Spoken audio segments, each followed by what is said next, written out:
हरे कृष्ण। हम लोग श्रीमद् भगवत गीता की महिमा के बारे में चर्चा कर रहे हैं। तो श्रीमद् भगवत गीता की महिमा के बारे में हमने श्रीपाद शंकराचार्य के द्वारा रचित श्लोकों को पढ़ा। स्कंद पुराण में श्रीमद् भगवत गीता के महात्म्य के विषय में पढ़ा। फिर महाभारत, वराह पुराण से भी हमने महत्वपूर्ण श्लोकों को पढ़ा गीता की महिमा के विषय में। और अभी हम वैष्णवीय तंत्र सार में जो गीता की महिमा के बारे में श्लोक बताए गए उनको पढ़ रहे हैं। तो इससे पहले कि हम इसको आगे कंटिन्यू करें, जहां तक हमने कल चर्चा की थी वहां से आगे, तो उससे पहले आप कृपया मेरे साथ ये मंगलाचरण पढ़ लीजिए। ओम अज्ञानतिमिरान्धस्य ज्ञानाञ्जनशलाकया चक्षुरुन्मिलितं येन तस्मै श्रीगुरुवे नमः। श्रीचैतन्यमनोभीष्टं स्थापितं येन भूतले स्वयं रूपा कदा मह्यं ददाति स्वपदान्तिकम्। वन्देऽहं श्रीगुरो श्रीयुतपदकमलं श्रीगुरुन् वैष्णवांश्च श्रीरूपं साग्रजातं सहगण रघुनाथान्वितं तं सजीवम् साद्वैतं सावधूतं परिजनसहितं कृष्ण चैतन्य देवं श्री राधा कृष्ण पादान सहगण ललिता श्री विशाखान्वितांश्च। हे कृष्ण करुणा सिंधु दीनबंधो जगतपते गोपेश गोपिका कांत राधा कांत नमोस्तुते। तप्त कांचन गौरांगी राधे वृंदावनेश्वरी वृषभानुसुते देवी प्रणमामि हरिप्रिये। वाञ्छाकल्पतरुभ्यश्च कृपा सिन्धुभ्य एव च पतितानां पावनेभ्यो वैष्णवेभ्यो नमो नमः। जय श्री कृष्ण चैतन्य प्रभु नित्यानंद श्री अद्वैत गदाधर शिवासादि गौर भक्त वृंदा। हरे कृष्णा कृष्ण कृष्णा हरे हरे हरे राम राम राम हरे हरे। धन्यवाद। तो कल हमने श्रीमद् भगवत गीता के 17 नाम के विषय में चर्चा की थी, जिसके विषय में कहा गया था, भगवान कहते हैं, गीता नामानि वक्ष्यामि गुह्यानि शृणु पांडव कीर्तनात् सर्व पापानि विलयम यान्ति तत्क्षणात्। हे पांडव, मैं तुम्हें गीता के पवित्र नाम बताऊंगा।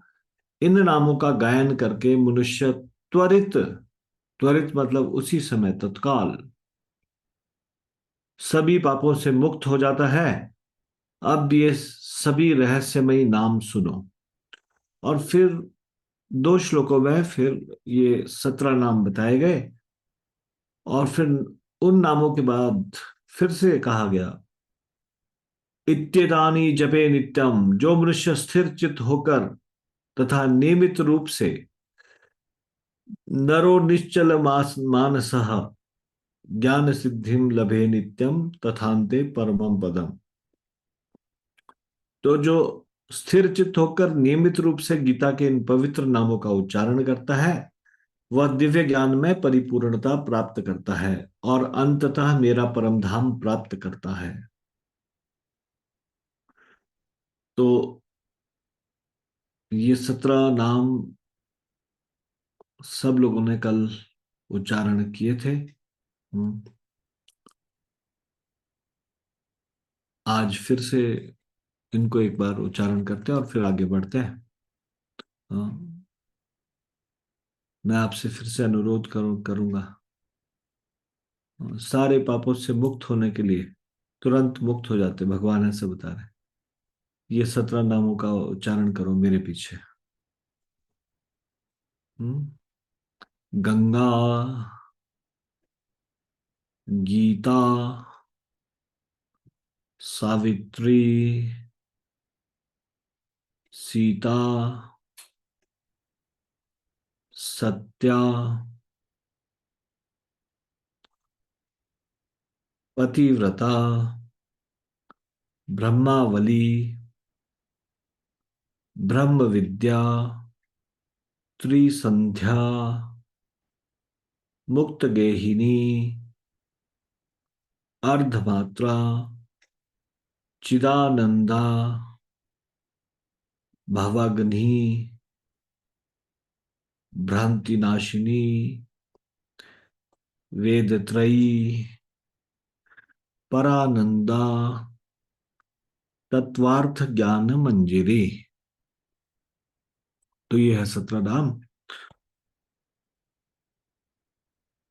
अब भगवत गीता के महात्म्य में ये बता रहे हैं कि यदि कोई गीता को पूरी तरह से भी उच्चारण ना कर पाए, पाठे असमर्थ संपूर्णे तदर्थम पाठमाचरेत, तदा गोदानजम पुण्यम लभते नात्र संशय। यदि कोई संपूर्ण गीता का गायन नहीं कर सके तो आधे श्लोक का गायन करना चाहिए। इससे निश्चित ही उसे गाय के दान का पुण्य प्राप्त होगा। यानी कि आधा श्लोक भी अगर आप पढ़ते हैं तो आप इतना पुण्य कमा रहे हैं। हम्म?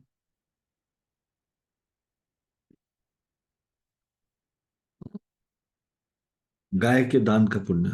त्रिभागम पठमानस्तु सोमयाग फलम लभेत, षडंशम जपमानस्तु गंगा स्नान फलम लभेत।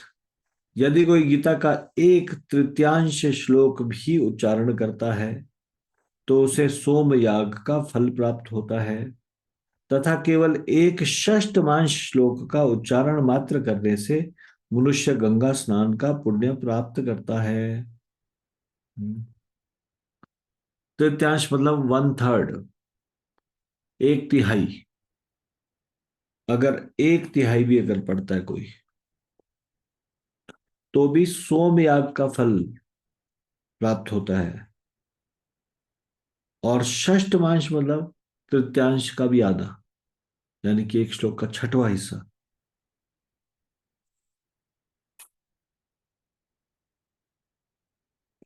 केवल इतना ही कोई उच्चारण वाक करता है तो भी ऐसा करने से उसे उस मनुष्य को गंगा स्नान का पुण्य प्राप्त होता है।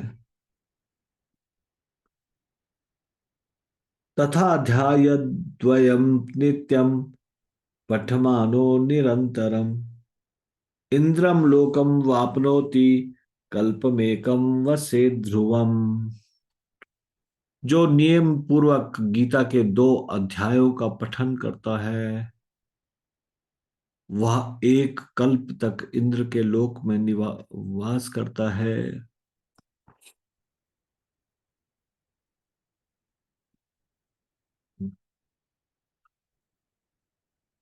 केवल 2 अध्यायों का अगर पाठ करें तो इतना फल प्राप्त होता है।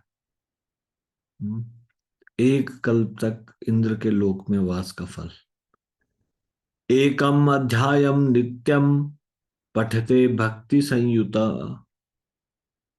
रुद्रलोकम वापनोति गणो भूत्वा वसे चिरम।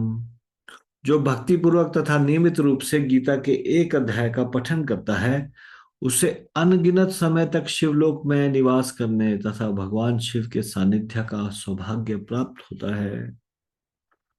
हम्म। अच्छा, पूरा अध्याय अगर कोई नहीं पढ़ पाया, अगर वो आधा अध्याय भी पढ़ता है, अध्यार्ध्यं च वा पादं वा नित्यं यः पठते जनः प्राप्नोति रविलोकम समन्वंतर समः शतम। जो गीता के आधे अथवा चतुर्थांश अध्याय का भी पठन नियमित रूप से करता है, चतुर्थांश मतलब 1/4, आइदर हाफ और 1/4, हाफ का भी हाफ। तो उसे 100 मनवंतर तक सूर्यलोक में निवास करने का फल प्राप्त होता है। और फिर ये बता रहे हैं कि अगर कोई गीता के 10, 7, 5, 4, 3, 2, 1 या आधे का श्लोक का उच्चारण करता है तो उसे चंद्रलोक की प्राप्ति होती है। गीतायाः श्लोक दशकम सप्तपंच चतुष्टयम् त्रिदव्यमर्धम अथवा श्लोकानाम यह पठे नरः चंद्रलोकम वाप्नोति वर्षाणामयुतम तथा। जो मनुष्य श्रद्धा पूर्वक गीता के 10, 7, 5, 4, 3, 2, 1 अथवा आधे श्लोक का उच्चारण करता है उसे चंद्रलोक की प्राप्ति होती है। अब अगर कोई व्यक्ति शरीर छोड़ता है तो लोग भगवत गीता लेके उसके पास बैठ जाते हैं और गीता का श्लोक उसको सुनाते हैं। तो यहाँ पे उसका महत्व बताया हुआ है। शरीर त्यागते हुए कोई पूरा श्लोक भी नहीं सुन पा रहा, अगर थोड़ा सा अंश भी सुन पा रहा है तो उसका क्या लाभ है। तो यहाँ लिखा है गीतार्धमेक पादंच श्लोकमध्यायमेव च स्मरन् त्यक्त्वा जनो देहम प्रयाति परमं पदम। शरीर त्यागते समय यदि कोई आधी, एक चतुर्थांश गीता अथवा केवल एक भी अध्याय अथवा केवल एक भी श्लोक का स्मरण करता है तो उसे सर्वोच्च गति प्राप्त होती है।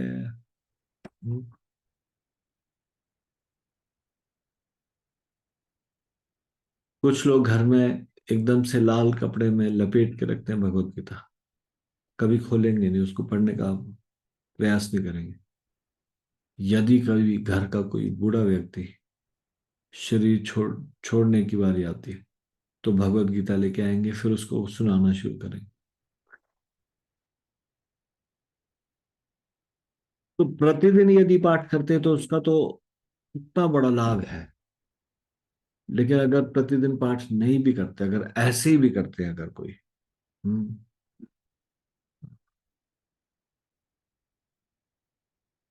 जो देह त्याग रहा है उस व्यक्ति को भी अगर सुनाता है कोई, और अगर पूरी गीता नहीं आधी गीता, एक चौथाई गीता या एक अध्याय या एक श्लोक, तो भी अगर वो स्मरण कर पाता है वो व्यक्ति, तो उसको सर्वोच्च गति प्राप्त होती है। गीतार्थमपि पाठम वा शृणुयादंत कालतः महापातक युक्तोपि मुक्तिभागी भवेन। मृत्यु के समय यदि कोई गीता का तात्पर्य श्रवण अथवा गायन करता है तो वह त्वरित ही मुक्ति के लिए पात्र बन जाता है। मान लीजिए अभी मोक्ष का अधिकारी नहीं है वो, उसने जीवन में इतने अच्छे कर्म नहीं किए, मोक्ष का अधिकारी नहीं था,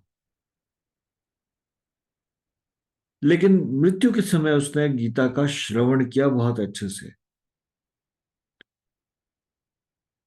या गायन किया, तो ऐसा करने से वो मुक्ति का अधिकारी बन जाता है।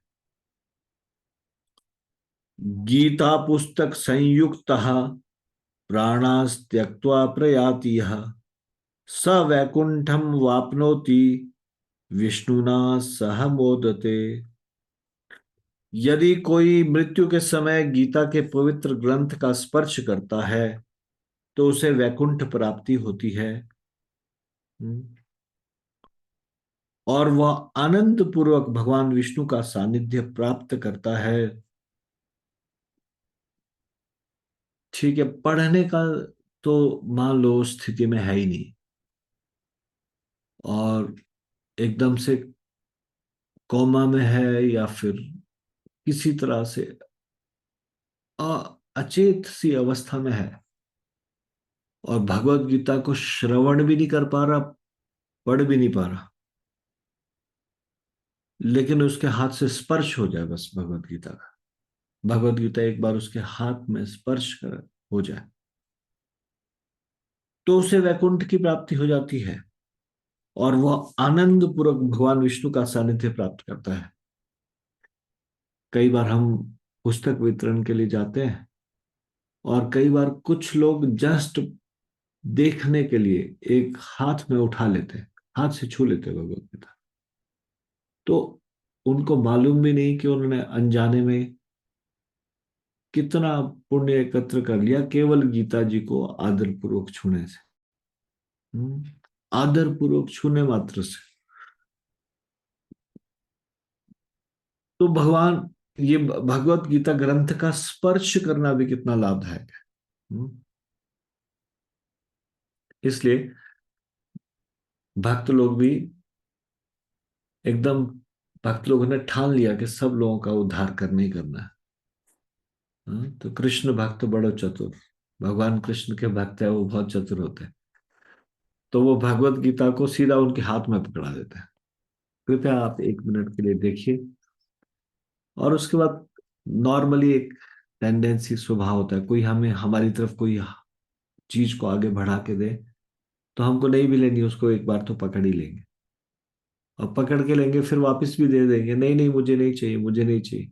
लेकिन केवल इतना कर लिया, हाथ में पकड़ ली बस, तो भी उनके मुक्ति का मार्ग खुल जाएगा। आस्ते आस्ते उनका हृदय कैसे परिवर्तन हो गया और कैसे वो भगवत गीता के प्रति आकर्षित हो गए, तो भगवान के प्रति आकर्षित हो गए, उनको पता भी नहीं चलेगा। तो पवित्र ग्रंथ ये भगवत गीता का जस्ट टच करने, स्पर्श करने मात्र से, अगर कोई मृत्यु के समय ऐसा करे तो फिर तो उसे वैकुंठ प्राप्ति होती है, वो आनंद पूर्वक भगवान विष्णु का सानिध्य प्राप्त करता है।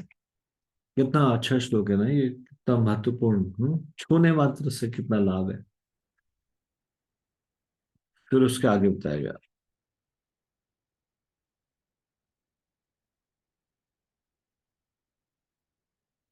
गीताध्याय समायुक्तो मृतो मानुषताम व्रजेत, गीताभ्यासम पुनः कृत्वा लभते मुक्ति मुत्तमाम।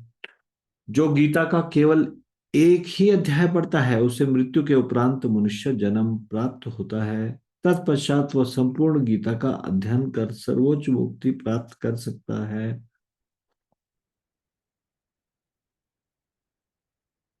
जाने अनजाने ने, अनजाने में किसी ने एक अध्याय पढ़ लिया भगवत गीता का, अब ये गारंटी है कि अगला जन्म उसको फिर मनुष्य का ही मिलेगा, ताकि भक्ति पूरी कर सके। केवल एक अध्याय को जाने अनजाने में पढ़ के भी वो आश्वस्त हो सकता है कि उसका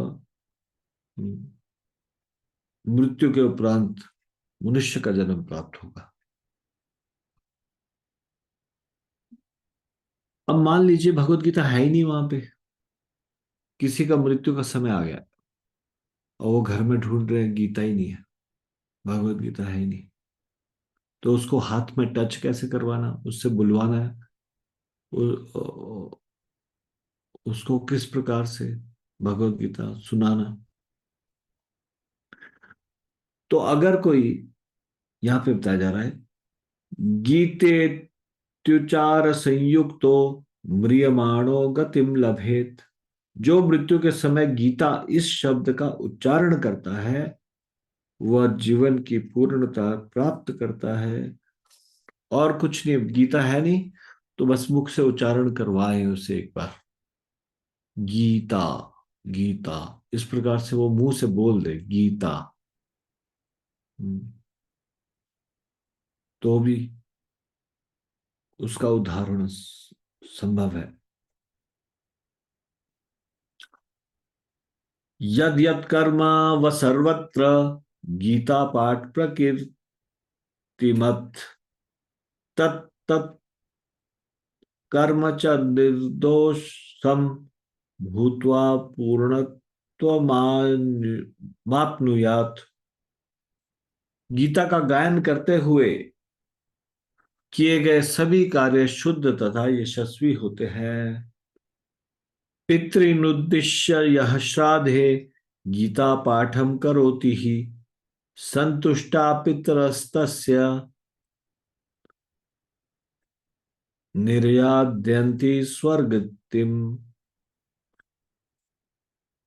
पितृनुदृश्य यह श्राद्ध, यदि कोई अपने पितरों का श्राद्ध करते समय गीता का गायन करता है, वह अपने पितरों को संतुष्ट करता है और उन्हें नरकमय परिस्थिति से मुक्त कर उन्हें स्वर्ग प्राप्ति कराता है। तो मान लो दिवंगत आत्मा शरीर छोड़ चुके,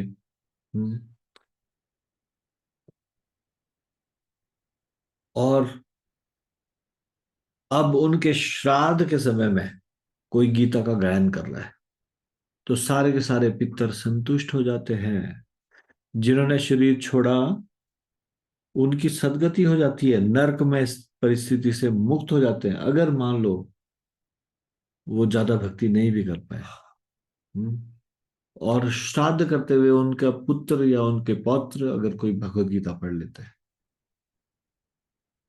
तो नरकमयी परिस्थिति से मुक्त कर उन्हें स्वर्ग प्राप्ति कराता है वो व्यक्ति। गीता पाठेन संतुष्टा पितरः श्राद्ध तर्पिता पितृलोकम प्रयान्त्येव पुत्राशीर्वाद तत्परः। इस तरह गीता गायन तथा तर्पण द्वारा संतुष्ट पितृगण उनके वंशजों को आशीर्वाद देते हुए पितृलोक चले जाते हैं। हम्म। तो श्राद्ध के समय में ये 15 दिन का एक समय होता है, जिस समय दिवंगत आत्मा वापस आकर कुछ पुण्य प्राप्त कर सकती है।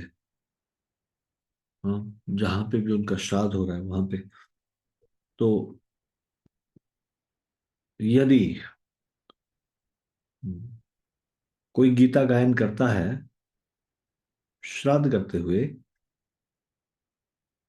और फिर उनके नाम से तर्पण इत्यादि करता है, तो उनके पितृगण संतुष्ट हो जाएंगे और उनके वंशजों को आशीर्वाद देते हुए पितृलोक चले जाएंगे। अब गीता अगर कहते ना, अगर आपके पास गिफ्ट है तो किसी और को गिफ्ट दे दीजिए, भेंट दे दीजिए। या फिर सभी भक्तों ने कभी ना कभी किसी ना किसी को भगवत गीता गिफ्ट दी होगी। न्यू ईयर्स का सबसे अच्छा गिफ्ट या किसी के बर्थडे का सबसे अच्छा गिफ्ट ये भगवत गीता है। भगवत गीता को गिफ्ट क्या देना चाहिए? सबसे अच्छा गिफ्ट ये भगवान की वाणी, ये सबसे अच्छा गिफ्ट है।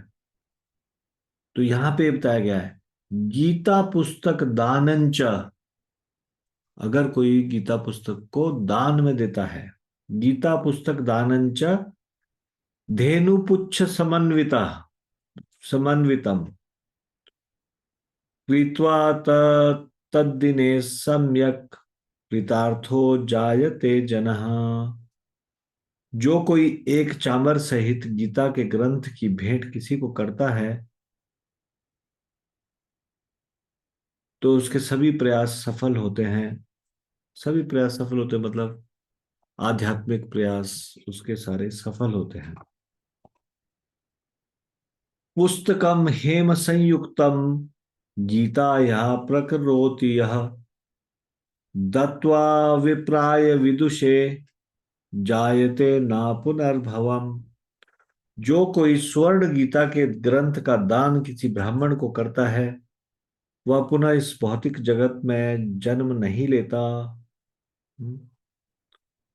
हम्म। पुस्तकम हेम संयुक्तम, हेम मतलब सोना, यानी कि उसको सोने से जड़ित करके किसी को इस तरह से देता है अगर मान लीजिए, किसी ब्राह्मण को, तो वो जन्म मृत्यु से छूट जाता है। अब अगर कोई मान लीजिए 100 भगवत गीता दान देता है, तो क्या होगा? तो यहां पे लिखा है शत पुस्तक दानम च, जो 100 भगवत गीता का दान करता है, गीता यः प्रकरोति यः स याति ब्रह्म सदनम पुनरावृत्ति दुर्लभम। जो कोई 100 भगवत गीता का दान देता है वह परम पद की प्राप्ति करता है, जहां से पुनः वह इस भौतिक जगत में जन्म नहीं लेता।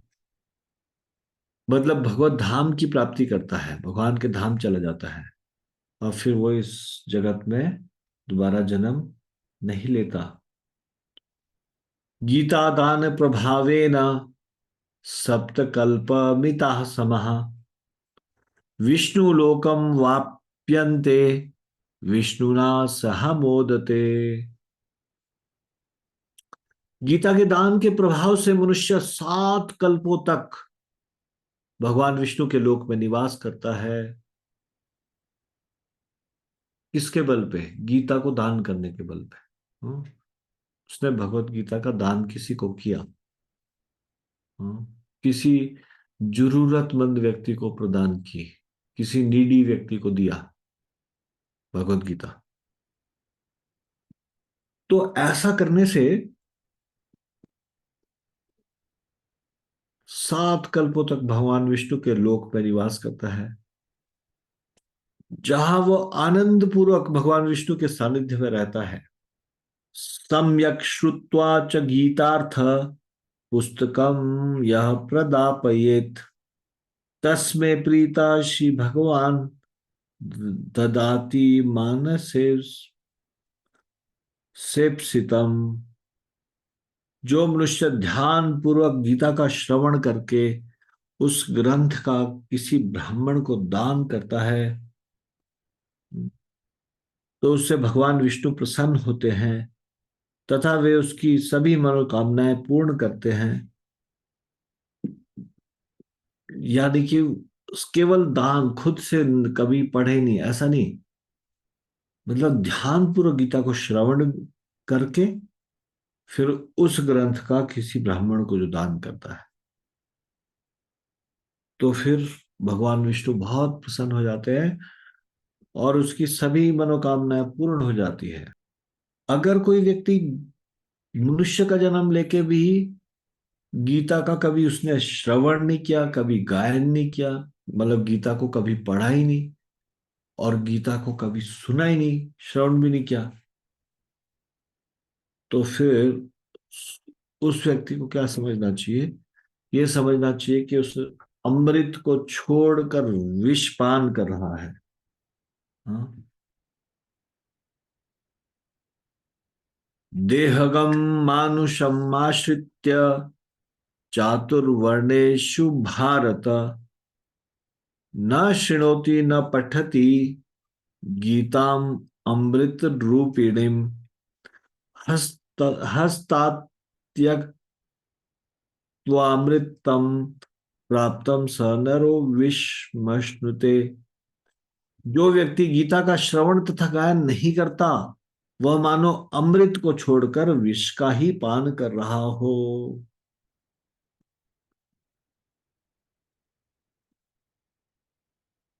जना संसार दुखार्तो गीता ज्ञानम समालभेत पीत्वा गीतामृतम लोके लब्ध्वा भक्तिम सुखी भवेत। इस मृत्युलोक में जो भी गीता के अमृतमय ज्ञान का पान करता है वह त्वरित भगवान श्री कृष्ण की शरण ग्रहण करता है और वास्तविक आनंद की प्राप्ति करता है। तो बहुत आसानी से व्यक्ति भगवान की शरण में नहीं आ सकते। बहुत सारे लोग हाँ, भगवान की शरण ग्रहण नहीं कर पाते। तो जो इस मृत्यु लोक में गीता के अमृतमय ज्ञान का पान करता है वह तुरंत भगवान कृष्ण की शरण ग्रहण कर सकता है, करता है और वास्तविक आनंद की प्राप्ति करता है। तो जो पूर्ववर्ती राजा लोग थे वो कैसे कलमश से मुक्त हुए, सभी कलमशों से, और कैसे भगवान ये परम धाम की उन्होंने प्राप्ति की। तो यहाँ पे बताया, गीतामाश्रित्य बहवो भुभुजो जनकादयः निर्धूत कल्मशालोके गतास्ते परमं पदम। तो गीतामाश्रित्य बहवो भुभुजो जनकादयः, जनक आदि सभी पूर्ववर्ती राजर्षियों ने गीता के दिव्य ज्ञान का आश्रय लेकर सभी कल्मशों से मुक्त हुए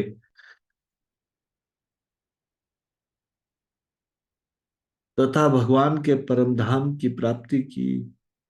तो जिन जिन राजाओं ने दिव्य ज्ञान का आश्रय लिया, गीता के दिव्य ज्ञान का, वो कल्मशों से मुक्त हो गए और भगवान के परम धाम की प्राप्ति।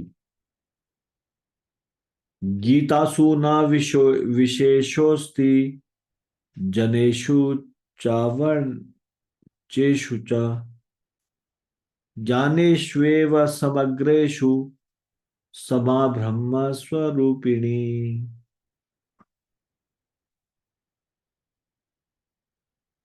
उच्च अथवा नीच जन्म गीता का गायन करने के लिए किसी को अयोग्य नहीं ठहरा सकता, क्योंकि सभी प्रकार के ज्ञानों में गीता ब्रह्म का स्वरूप है और तथा सभी के प्रति संभाव है। यानी कि उच्च जन्म या नीच जन्म, इससे कोई अयोग्य नहीं बनता गीता पढ़ने के लिए। तो सभी प्रकार के ज्ञानों में गीता ब्रह्म का स्वरूप तथा सभी के प्रति संभाव है। यो भी मानेन गर्वेण गीता निंदा करोति च स याति नरकम घोरम यावदाहूत संप्लवम। जो अहंकार तथा वृथा अभिमान के कारण गीता की निंदा करता है, उसे वैश्विक महाप्रलय तक नरक में दुख भोगना पड़ता है। हाँ, तो अगर कोई भगवत गीता की निंदा करे तो यो भी मानेन गर्वेण गीता निंदा दाम करोति च स याति नरकम घोरम यावदाहूत संप्लवम। जो अहंकार तथा वृथा अभिमान के कारण गीता की निंदा करता है, उसे वैश्विक महाप्रलय तक नरक में दुख भोगना पड़ता है।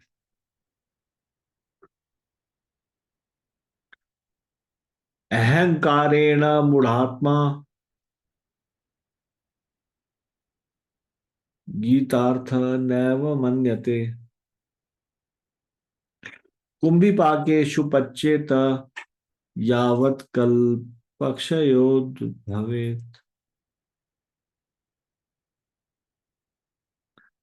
जो मनुष्य भगवत गीता के तात्पर्य को दुर्लक्षित करता है, वह सृष्टि के प्रलय तक कुंभिपाक नरक में यातना भोगता है। दुर्लक्षित करता है मतलब कि तात्पर्य को, भगवत गीता के तात्पर्य को अन्य किसी प्रकार से समझाता है औरों को। अहंकारेण मूढ़ात्मा गीतार्थ नैव मन्यते कुंभिपाकेषु पच्येत यावत् कल्पक्षयो भवेत्। गीतार्थम वाच्यमानं यो न शृणोति समासतः स शूकर भवाम योनिम नेकामधिगच्छति। गीतार्थम वाच्यमानं यो न शृणोति समासतः स शूकर भवाम योनिम अनेकाधिगच्छति। जो मनुष्य भगवत गीता के तात्पर्य को ध्यान पूर्वक श्रवण नहीं करता, न ही पुनः पुनः शुकर योनि में जन्म लेता है। तो गीता के तात्पर्य को ध्यान पूर्वक श्रवण करना चाहिए। चौर्यम कृत्वा च गीतायाम पुस्तकम यह समानयेत। न तस्य सफलम किंचित पठनं च वृथा भवेत्।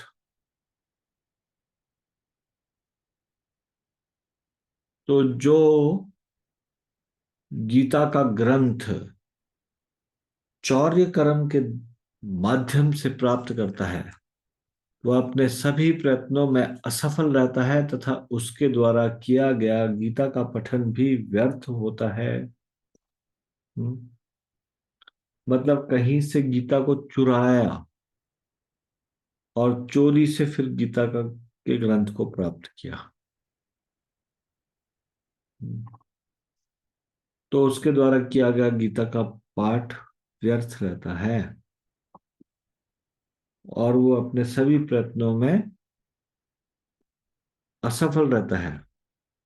यह श्रुत्वा नैव गीतांच मोदते परमार्थतः नैव तस्य फलं लोके प्रमतस्य यथाश्रमा।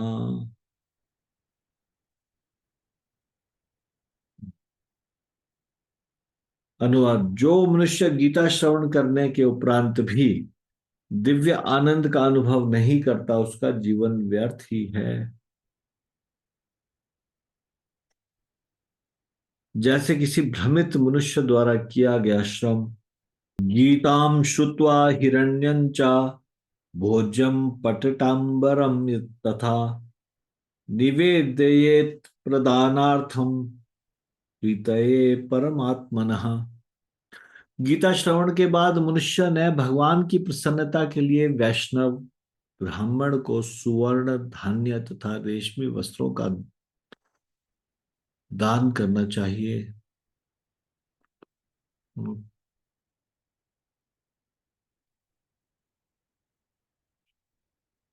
तो जो ब्राह्मण है, वैष्णव ब्राह्मण, उसको धन धान्य सुवर्ण रेशमी वस्त्रों का दान करना चाहिए।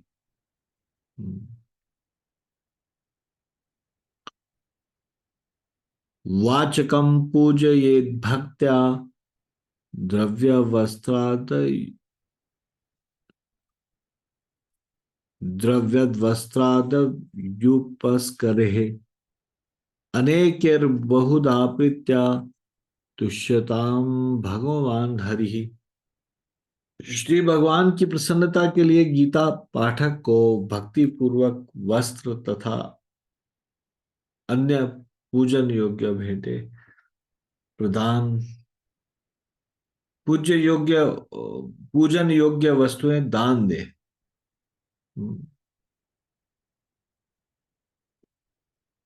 भगवान की प्रसन्नता के लिए क्या करना चाहिए? जो गीता का पाठ करता है, ऐसे व्यक्ति को भक्तिपूर्वक वस्त्र तथा अन्य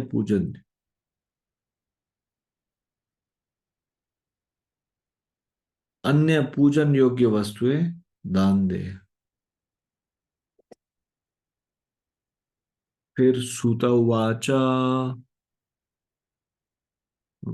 सूत गोस्वामी ने कहा, महात्म्यम में तद गीता यहाँ कृष्ण प्रोक्तम पुरातनम गीतांते पठते यस्तु यथोक्त फलम भाग भवेत। हम्म तो यहाँ पे बताया गया कि भगवान कृष्ण के द्वारा गायन जो किया जाता है, जो कोई गीता पठन के बाद भगवान श्री कृष्ण द्वारा वर्णित गीता महात्म्य का पठन करता है, उसे गीता पठन का लाभ प्राप्त होता है। गीता यह पठनम कृत्वा महात्म्यम नैव यह पठेत वृथा पाठ फलम तस्य श्रम एव उदाहृता। गीता पठन के उपरांत गीता महात्म्य न पढ़ने से गीता पठन के उपरांत गीता महात्म्य न पढ़ने से गीता पठन व्यर्थ हो जाता है। एतन महात्म्य संयुक्तम गीता पाठम करोति यः श्रद्धया यः शृणोत्येव परमां गतिम आपनुयात्। जो मनुष्य अत्यंत श्रद्धापूर्वक गीता का श्रवण तथा गायन करता है तथा अंत में गीता महात्म्य का पाठ करता है, वह परम गति को प्राप्त हो जाता है। यानी कि गीता के पाठ करने के बाद गीता के महात्म्य का भी पाठ कर लेना चाहिए। श्रुत्वा गीताम अर्थयुक्ताम महात्म्यम यः शृणोति च तस्य पुण्यफलम लोके भवेत् सर्व सुखावहम। जो मनुष्य अत्यंत श्रद्धा पूर्वक गीता का श्रवण तथा पठन करता है तथा उसके उपरांत गीता महात्म्य का भी पठन तथा श्रवण करता है, वह सभी सद्गुणों से युक्त होकर आनंदमय जीवन की प्राप्ति करता है। तो यहाँ पे ये गीता पाठ का हम्म, इसका महात्म्य यहाँ पे समाप्त होता है। तो वैष्णवीय तंत्र सार में बताया गया गीता की महिमा को हम यहाँ पे विराम देंगे। यहाँ पे लिखा है इति श्री